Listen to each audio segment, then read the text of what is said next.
You ask Tiger to solve. This deals with linear equations with one unknown. The final result is x equals -2/7. Let's solve it step by step.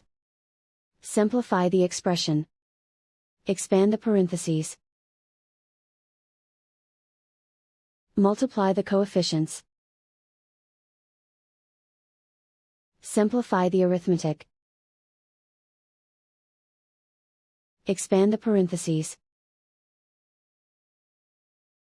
Simplify the arithmetic. Group like terms. Simplify the arithmetic.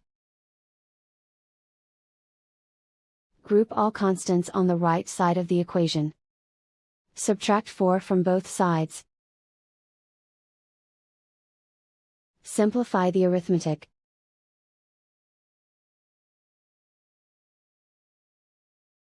Isolate the x.